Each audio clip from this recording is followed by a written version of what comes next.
പ്രിയപ്പെട്ടവരെ, സുപ്രഭാതം. ഒരു ചെറിയ ദൃശ്യം പറഞ്ഞുകൊണ്ട് തുടങ്ങാം. ഞാൻ ഒരിക്കൽ ഒരു സ്കൂളിൽ പോയപ്പോൾ ഇടവേള സമയമായിരുന്നു. കുട്ടികളെല്ലാം കളിസ്ഥലത്തേക്ക് ഓടി. പന്ത് കിട്ടിയവർ കളി തുടങ്ങി. പക്ഷെ ഒരു കുട്ടി മാത്രം ഒറ്റയ്ക്ക് നിന്നു. അവൻ ക്ലാസ്സിലെ ഏറ്റവും മിടുക്കനോ ഏറ്റവും ഉയരമുള്ളവനോ ഏറ്റവും ആത്മവിശ്വാസിയെന്ന് തോന്നിക്കുന്നവനോ ആയിരുന്നില്ല.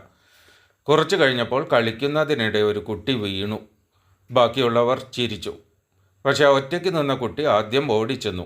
അവനെ എഴുന്നേൽപ്പിച്ചു, പൊടി തട്ടി, വെള്ളം കൊണ്ടുവന്നു. പിന്നെ പതുക്കെ മറ്റു കുട്ടികളോട് പറഞ്ഞു, അവനെ കളിയിൽ വീണ്ടും കൂട്ടൂ. ആ നിമിഷത്തിൽ ഞാൻ ഒരു കാര്യം ശ്രദ്ധിച്ചു. ആരും അവനെ ക്യാപ്റ്റൻ എന്ന് വിളിച്ചില്ല. അവൻ മൈക്ക് പിടിച്ചിരുന്നില്ല. അവന് പ്രത്യേക ബാഡ്ജും ഇല്ലായിരുന്നു. പക്ഷെ എല്ലാവരും അവൻ്റെ വാക്ക് കേട്ടു. അന്ന് എനിക്കൊരു ചോദ്യം തോന്നി. നേതാവ് എന്നത് ശരിക്കും ആരാണ്? നമ്മൾ പലപ്പോഴും കരുതുന്നത് നേതാക്കൾ ജന്മന വേറിട്ട ആളുകളാണ് എന്നാണ്. ചെറുപ്പം മുതൽ സ്റ്റേജിൽ തിളങ്ങുന്നവർ, എല്ലാവരെയും ആകർഷിച്ച് സംസാരിക്കുന്നവർ, ആത്മവിശ്വാസം നിറഞ്ഞവർ, ഇവരാണ് നേതാക്കൾ എന്ന്. പക്ഷെ ജീവിതം അടുത്തുനിന്ന് നോക്കുമ്പോൾ കഥ അത്ര ലളിതമല്ല. എനിക്കറിയാവുന്ന ഒരു ബസ് കണ്ടക്ടറുണ്ട്. തിരക്കേറിയ റൂട്ടാണ്. എല്ലാവരും വേഗത്തിൽ കയറുകയും ഇറങ്ങുകയും ചെയ്യും. ഒരിക്കലും ഒരു പ്രായമായ സ്ത്രീ ബസ്സിൽ കയറാൻ ബുദ്ധിമുട്ടി. സമയം വൈകുകയാണ്. പിന്നിൽ നിന്ന് ആളുകൾ അസ്വസ്ഥരായി. ആ കണ്ടക്ടർ ബസ് നിർത്തിച്ചു. ഇറങ്ങി അവരുടെ ബാഗ് എടുത്ത് പതുക്കെ കയറ്റി. അവൻ ഒരു രാഷ്ട്രീയ നേതാവല്ല, ഒരു കമ്പനിയുടെ CEO അല്ല. പക്ഷെ ആ നിമിഷത്തിൽ അവൻ എന്തു ചെയ്തു? ഉത്തരവാദിത്വം തിരഞ്ഞെടുത്തു.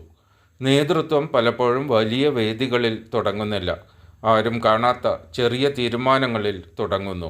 നമ്മുടെ വീടുകളിലും അത് കാണാം. രാവിലെ എല്ലാവരും തിരക്കിലാണ്. കുട്ടികൾ സ്കൂളിന് തയ്യാറാകുന്നു. ഒരാൾ കാണാതായ ടിഫിൻ ബോക്സ് തേടുന്നു. മറ്റൊരാൾ വെള്ളക്കുപ്പി നിറയ്ക്കുന്നു. ആരും ഇവരാണ് വീട്ടിലെ നേതാക്കൾ എന്ന് പ്രഖ്യാപിക്കില്ല. പക്ഷേ സാഹചര്യം കൈകാര്യം ചെയ്യുന്നവരാണ് യഥാർത്ഥത്തിൽ നേതൃത്വം കാട്ടുന്നത്. ഞാൻ ജീവിതത്തിൽ കണ്ടിട്ടുള്ള പല മികച്ച നേതാക്കളും ആദ്യം മിണ്ടാതിരുന്നവരായിരുന്നു. ഒരു ഓഫീസിൽ ജോലി ചെയ്യുന്ന യുവാവിനെ ഞാൻ ഓർക്കുന്നു. മീറ്റിംഗുകളിൽ അധികം സംസാരിക്കാറില്ല. മറ്റുള്ളവർ ആശയങ്ങൾ അവതരിപ്പിക്കും. പക്ഷേ ഒരു പ്രൊജക്റ്റ് പ്രതിസന്ധിയിലായപ്പോൾ എല്ലാവരും ആശയക്കുഴപ്പത്തിലായി. അപ്പോൾ അവൻ മുന്നോട്ട് വന്നു. ജോലികൾ വിഭജിച്ചു. ആര് എന്ത് ചെയ്യണമെന്ന് വ്യക്തമാക്കി. സ്വയം ഏറ്റവും ബുദ്ധിമുട്ടുള്ള ഭാഗം ഏറ്റെടുത്തു. അന്ന് ആളുകൾ മനസ്സിലാക്കി, ശബ്ദത്തിൻ്റെ ഉയരമല്ല നേതൃത്വം, ഉത്തരവാദിത്വത്തിൻ്റെ ആഴമാണ്. ചരിത്രം നോക്കിയാലും അതുതന്നെ കാണാം. ലോകം ആദരിക്കുന്ന പല നേതാക്കളും ജനിച്ച നിമിഷം മുതൽ നേതാക്കളായിരുന്നില്ല. അവരെ രൂപപ്പെടുത്തിയത് എന്താണ്? പരാജയങ്ങൾ, വിമർശനങ്ങൾ, കാത്തിരിപ്പുകൾ, ആവർത്തിച്ച ശ്രമങ്ങൾ. ഒരു വിത്ത് ചിന്തിക്കൂ. അത് മണ്ണിനടിയിൽ കിടക്കുമ്പോൾ ആരും അതിനെ മരമെന്ന് വിളിക്കില്ല. ഇരുട്ട്, സമ്മർദ്ദം, മഴ, ചൂട് ഇതെല്ലാം കടന്നു പോകുമ്പോഴാണ് അത് മുളയ്ക്കുന്നത്. നേതൃത്വവും അതുപോലെയാണ്. ചിലർ ചോദിക്കും, എനിക്ക് ആളുകളെ നയിക്കാൻ കഴിയുമോ? എൻ്റെ മറുപടി, നിങ്ങൾ ഇന്ന് ചെയ്യുന്ന ചെറിയ കാര്യങ്ങൾ നോക്കൂ. തെറ്റ് സംഭവിച്ചപ്പോൾ കുറ്റം ഏറ്റെടുക്കുന്നുണ്ടോ? ആരെങ്കിലും പിന്നിലായാൽ കാത്തു നിൽക്കാറുണ്ടോ? പ്രശ്നം വന്നപ്പോൾ ആദ്യം പരാതിപ്പെടുന്നവരാണോ? പരിഹാരം തേടുന്നവരാണോ? വിജയം വന്നാൽ മുഴുവൻ ക്രെഡിറ്റും സ്വന്തമാക്കുന്നുണ്ടോ? മറ്റുള്ളവരെ മുന്നിൽ നിർത്തുന്നുണ്ടോ? ഇവയാണ് നേതൃത്വത്തിൻ്റെ യഥാർത്ഥ പരിശീലനം. നമ്മൾ പലപ്പോഴും ലീഡർഷിപ്പ് ട്രെയിനിങ് എന്ന് കേൾക്കും. പക്ഷെ ജീവിതം ദിവസവും നമ്മെ പരിശീലിപ്പിക്കുന്നു. ട്രാഫിക്കിൽ കുടുങ്ങുമ്പോൾ ക്ഷമ പഠിപ്പിക്കുന്നു. വീട്ടിൽ അഭിപ്രായ വ്യത്യാസം വരുമ്പോൾ കേൾക്കാൻ പഠിപ്പിക്കുന്നു.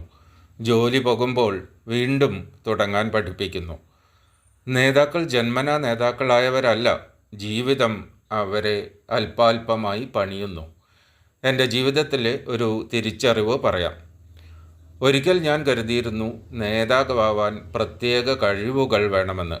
എല്ലാവരെയും പ്രചോദിപ്പിക്കുന്ന പ്രസംഗം, അസാധാരണ വ്യക്തിത്വം, എല്ലായ്പ്പോഴും ശരിയായ ഉത്തരങ്ങൾ.